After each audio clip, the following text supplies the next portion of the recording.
Vamos a dejar que el Señor nos hable y nos enseñe a través de su palabra, porque su palabra siempre es poderosa.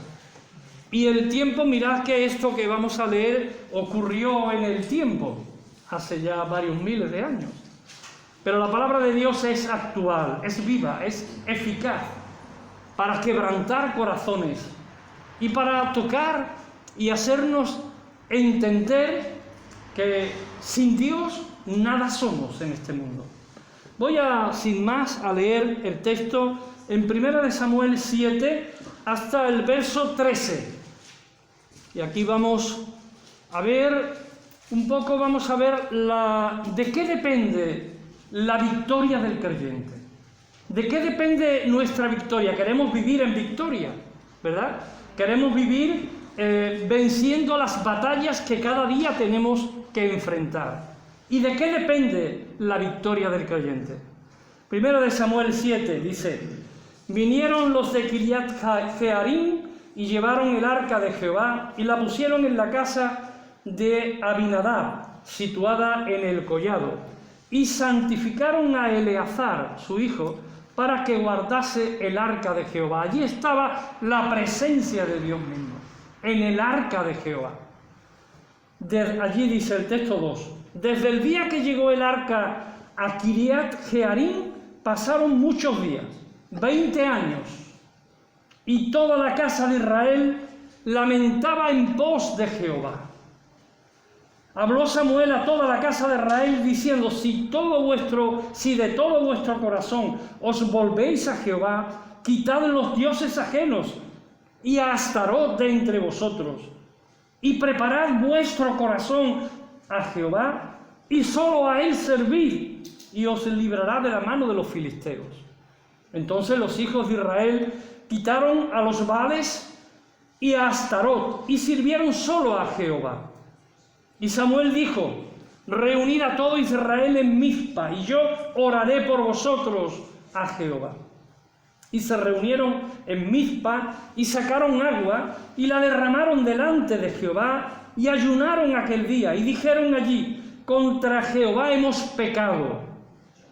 Y juzgó Samuel a los hijos de Israel en Mizpa.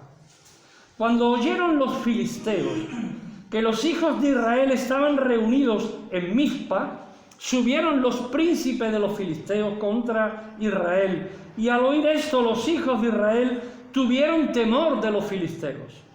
Entonces dijeron los hijos de Israel a Samuel: no ceses de clamar por nosotros a Jehová nuestro Dios, para que nos guarde de la mano de los filisteos. Y Samuel tomó un cordero de leche y lo sacrificó entero en holocausto a Jehová, y clamó Samuel a Jehová por Israel, y Jehová le oyó. Y aconteció que mientras Samuel sacrificaba el holocausto, los filisteos llegaron para pelear con los hijos de Israel.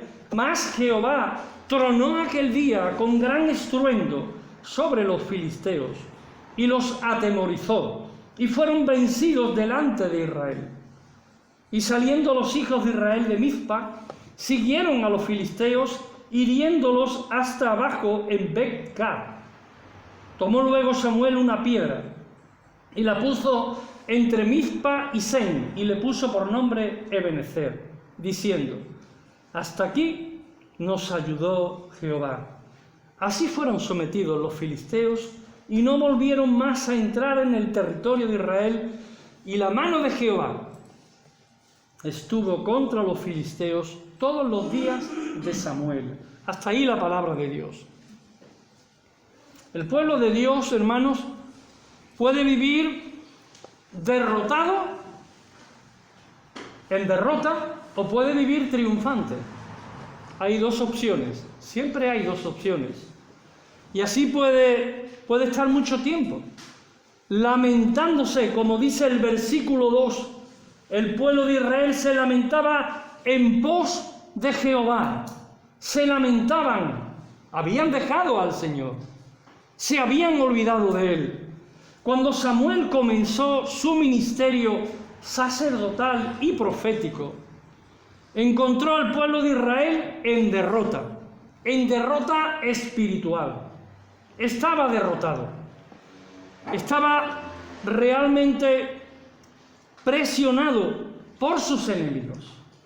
Los enemigos le tenían acorralado. Samuel los llama a una vida victoriosa. Pero esto no es nuevo, ¿verdad? En el Nuevo Testamento el apóstol Pablo nos llama a vivir en victoria, nos llama a vivir en obediencia, nos llama a vivir con la palabra de Dios y según la palabra de Dios. Así que los propósitos y los requisitos para vivir en victoria los tenemos aquí de una manera clara para que nos hable el Señor a través de su palabra. Y lo primero que vemos es que el pueblo de Dios en aquel tiempo, para vivir en victoria, debían volver a Dios con un corazón íntegro. Y esto es la situación siempre del creyente. Para vivir en victoria debemos de mirar al Señor, mirar a la cruz y vivir de acuerdo a la palabra de Dios. Así que reconociendo esa necesidad espiritual, Señor, te necesito. Estoy viviendo situaciones en las que el diablo me derrota, en las que las circunstancias me hacen vivir atemorizado. Te necesito. Toda la casa de Israel se lamentaba, dice, en pos de Jehová. Habían abandonado los caminos del Señor. Le habían dado la espalda. ¿Cuántas veces, verdad, en el Antiguo Testamento vemos que el pueblo de Dios le da la espalda? Qué fácil es dar la espalda a Dios. Qué fácil es. ¿Quién de vosotros no habrá vivido momentos en los que le hemos dado la espalda a Dios porque nos hemos sentido frustrados, porque no hemos visto al Señor a nuestro lado, porque nuestra ceguera nos ha impedido ver que Dios está ahí detrás? Y ellos vivían lamentándose.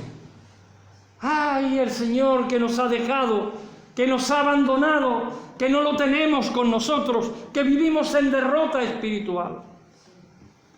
Así que ellos tuvieron que reconocer su necesidad. Y siempre hay que reconocer esa necesidad que tenemos de vivir cerca del Señor. Si queremos vivir en victoria, tenemos que vivir apegados al Señor. No podemos vivir nuestra vida cristiana pues alejados del Señor, alejados de la vid. ¿Qué hacen los pámpanos separados de la vid? No van a ninguna parte. No crecen, no dan fruto. Además debemos de conocer, y aquí en la palabra del Señor, debemos de conocer el camino de retorno. Hay un camino de retorno. Ellos se alejaron. Y Samuel les va a mostrar el camino de retornar al Señor. En el versículo 3 dice: habló Samuel a toda la casa de Israel diciendo: si de todo vuestro corazón os volvéis a Jehová, quitad a los dioses ajenos, quitad a Astarot de entre vosotros, y preparad vuestro corazón a Jehová, y solo a él servid, y os librará de la mano de los filisteos. El Señor les da unas pautas a través de su siervo Samuel. Primero debían abandonar el pecado. Vivían en pecado, vivían en injusticias. Había injusticia social. Habían descuidado a los pobres. Habían descuidado a los huérfanos y a las viudas. Ha ocurrido en la historia de Israel siempre. Y Dios tiene que volverles a decir que prefiere la misericordia antes que los sacrificios. La misericordia es más importante que cualquier otra cosa. Tiene que ayudarles y tienes que enseñarles. Tienen que volver, retornar a lo que Dios quiere. Y la Iglesia tiene que retornar siempre a lo que Dios quiere. No podemos vivir según nos parece a nosotros. Tenemos que vivir de acuerdo a la palabra de Dios. Y lo primero es abandonar el pecado. Y se refiere a un pecado concreto. Quitad los dioses ajenos, quitad a Astarot de vosotros. Ellos adoraban, tenían la influencia de otros pueblos de alrededor, que adoraban a otros dioses. Y Dios le dice a través de Samuel, quitad todos los dioses ajenos, porque el celo del Señor es tan fuerte que no podemos estar sirviendo a dos señores. Lo dice el Nuevo Testamento, lo enseña la palabra de Dios. No podéis servir a dos señores. No podéis servirme a mí y servir a la riqueza, o servir para vuestro lujo, para vuestro crecimiento material. Servidme a mí, dice el Señor. Quitad los dioses ajenos. Y ahí había unos dioses concretos, ¿verdad? De madera, de mármol, de diferentes texturas.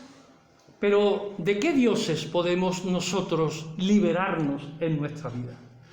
¿Qué dioses te está diciendo a ti el Señor que abandones? ¿A qué dioses estamos sirviendo nosotros, los creyentes, en el siglo XXI? ¿Qué dioses? Hay muchos. Y el Señor dice, dejad los dioses, servidme a mí, porque no podéis servir a Dios, a dos dioses, sino a uno solo. Es la exhortación del profeta. Después, el segundo paso, dice, preparad el corazón para Dios. Preparad vuestro corazón, como dice el texto bíblico. Preparad vuestro corazón a Jehová. Un corazón dispuesto, Señor. Aquí está mi corazón, abierto de par en par, para servirte, para adorarte. De verdad, preparad el corazón. Dejar el pecado, preparad el corazón.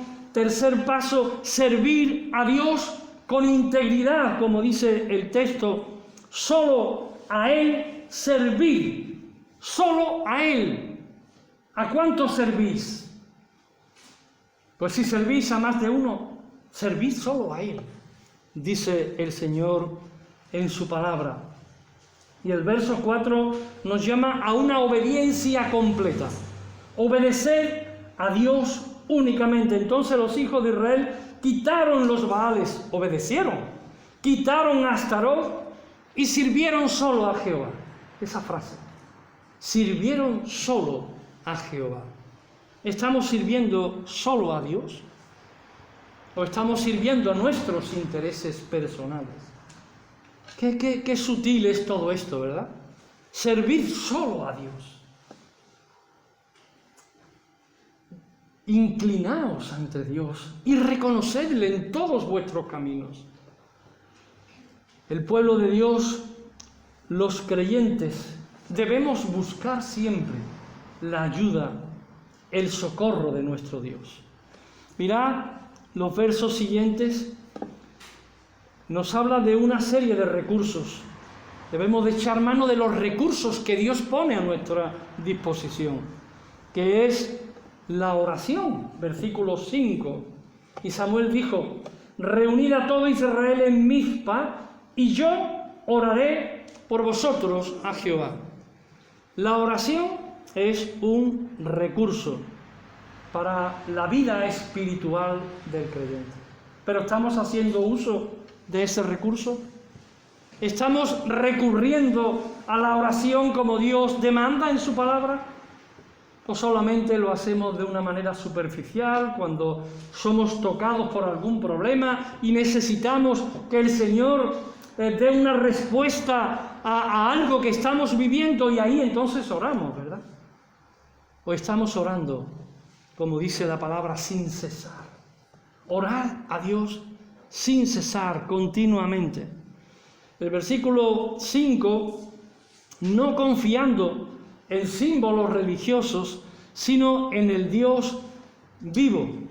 El versículo 5, Samuel dijo, reunid a todo Israel, yo oraré por vosotros, oraré al Señor por vosotros. No necesitamos simbología, ni tampoco pactos, como el pueblo de Dios buscó pactos.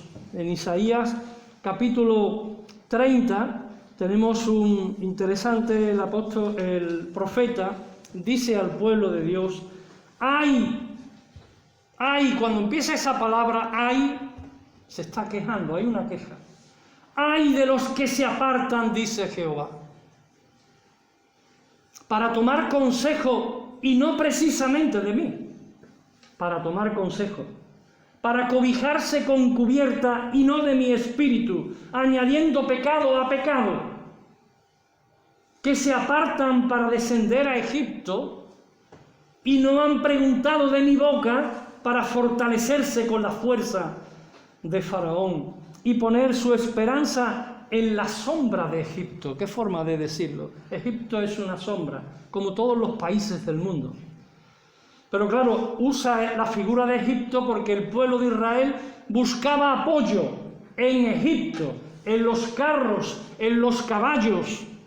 Hoy día diríamos en los tanques, en los misiles. Buscamos el apoyo de países como Estados Unidos o países grandes potencias, ¿verdad? Y el Señor dice, buscadme a mí. No buscáis el apoyo en otros países poderosos. Buscadme a mí y viviréis, dice el Señor. Tremendo la palabra de Dios en Isaías. ¡Ay! Hay una queja. ¡Ay! ¡Me duele! Cuando buscáis apoyo en otras cosas que no soy yo. ¡Ay! La oración de la que se nos habla aquí es la iniciativa del líder. Lo vemos aquí en este versículo 5, cuando Samuel dice, y yo oraré por vosotros a Jehová. Pero no es el único ejemplo. Tengo el texto de Nehemías, que también en el capítulo 1 de Nehemías y el verso 5, dice Nehemías, te ruego, oh Jehová, Dios de los cielos, fuerte, grande y temible, que guarda el pacto y la misericordia a los que le aman y guardan sus mandamientos. Es la iniciativa del líder. También lo vemos, un texto muy interesante, en el mismo libro de Samuel, en el capítulo 12, primera de Samuel 12, versículo 23, dice Samuel, así que, lejos sea de mí que peque yo contra Jehová. Pero tú puedes pecar, Samuel, un hombre santo como él era. Sí, puedo pecar contra Jehová. ¿De qué manera? Cesando de rogar por vosotros. Si dejo de rogar por vosotros, estoy pecando. Antes os instruiré en el camino bueno y recto, dice la palabra del Señor. La oración es iniciativa del líder, es iniciativa del siervo de Dios. El pueblo de Dios está ahí también para orar, pero la iniciativa es del líder. Y Samuel dice, lejos esté de mí. Y Pablo dice algo parecido también en el Nuevo Testamento. Él también ora por los creyentes. Lejos esté de un líder dejar de orar por el pueblo de Dios, para que el pueblo de Dios viva en espiritualidad cercano al Señor, ¿verdad? No tanto que sí, que también oramos por sanidad física, oramos por trabajo y oramos por muchas cosas que son necesarias, pero hay una cosa que es sobre todo muy necesaria, nuestra vida espiritual. Y si meditamos en las oraciones del apóstol Pablo, en las epístolas, siempre él no está rogando por enfermos o por salud o por trabajo, él está rogando para que crezcan en el conocimiento de la gloria de Dios. ¿Por qué? Porque si crecemos en el conocimiento de Dios, nuestras vidas están afianzadas sobre la roca estable. Es súper importante orar. Y no solo por esas necesidades materiales. Cuando oras, algunas veces digo algo así, digo, bueno, y directamente entramos orando, Señor, que cures, que sanes. Señor, te ruego por la vida espiritual de mi hermano, por la vida espiritual de tu iglesia. Y no solo nuestra iglesia local, sino nuestros hermanos en otros lugares. Orar por ellos.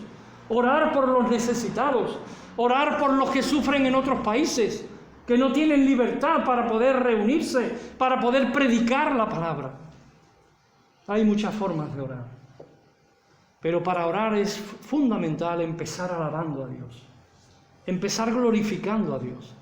No es bueno, muestra demasiado egoísmo cuando directamente, Señor, te pido, pum, pum, pum, pum.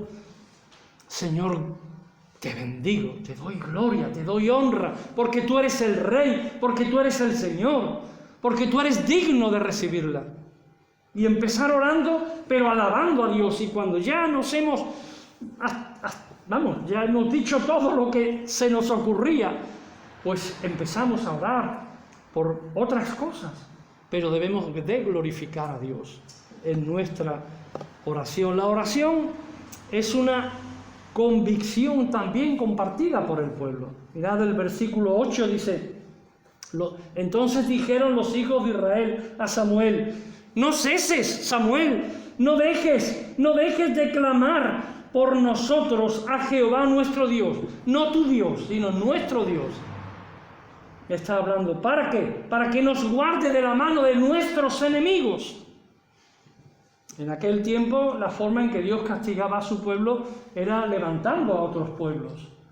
Y de esa manera pasaban hambruna, tenían necesidad del agua, y había momentos muy difíciles en la vida del pueblo de Dios, que cuando se apartaba de Dios, Dios levantaba al pueblo enemigo. Esto lo vemos muy bien en el libro de los Jueces. El pueblo de Dios se olvidaba de Dios, Dios levantaba un libertador y lo sacaba de la presión de los enemigos. Y cuando nos apartamos del Señor, somos presa fácil del enemigo. Nuestros enemigos no son, como dice Pablo, no tenemos lucha contra sangre y carne. O sea, nuestros enemigos no son personas de carne y hueso. Nuestros enemigos son espirituales. Hay una lucha espiritual que tú no ves, que yo no veo, pero que debemos ser conscientes de que la hay. Y que Él está ahí. Y debemos de estar firmes en el Señor, para que Él nos guarde de nuestros enemigos espirituales. Que nos hacen ¿qué? Que nos hacen dudar de Dios, que nos hacen dudar de la palabra, que nos hacen dudar de los hermanos. Y ahí se levanta la crítica, y ahí se levanta el malestar. ¿Por qué? Por una pamplina. Muchas veces, hermanos, he visto que por tonterías iglesias se dividen. Y veo la mano del enemigo, veo la mano del diablo, todos preocupados por determinada cuestión estética exterior, sin preocuparse por lo que de verdad es importante, lo que nos lleva al conflicto y a la separación, o lo que nos lleva al pecado, porque la tentación está ahí. El diablo es el tentador, y la palabra del Señor nos dice que nuestro adversario, el diablo, está ahí como león rugiente, buscando a quien devorar. Y si veis los documentales, veis que el león es astuto, como casi todos los depredadores que necesitan comer carne, y no van al que más corre, no van al que es más fuerte, no van al que es más poderoso, van al débil. Aquel es débil, ellos miran y los ves ahí sentados y están ahí mirando y dicen, ahí están. Y en la iglesia pasa igual. El diablo está ahí. Yo veo la imagen del león y veo la imagen del diablo. Y el diablo está ahí. Este está débil, vamos a por él. Este no está fuerte, vamos a por él. Porque sabe que es fácil de pillar y de destruir. El diablo anda ahí alrededor. Debemos de estar afianzados en la palabra de Dios, apegados a la vida, buscando la dirección del Señor, orando en todo tiempo, hermanos.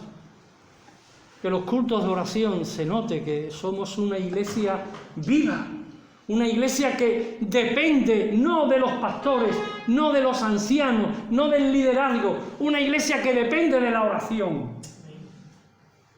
Que dependáis del pastor, amigos, vamos mal. Los pastores fallamos. Los pastores nos equivocamos, los pastores pecamos. Tenemos que apoyarnos en el Señor.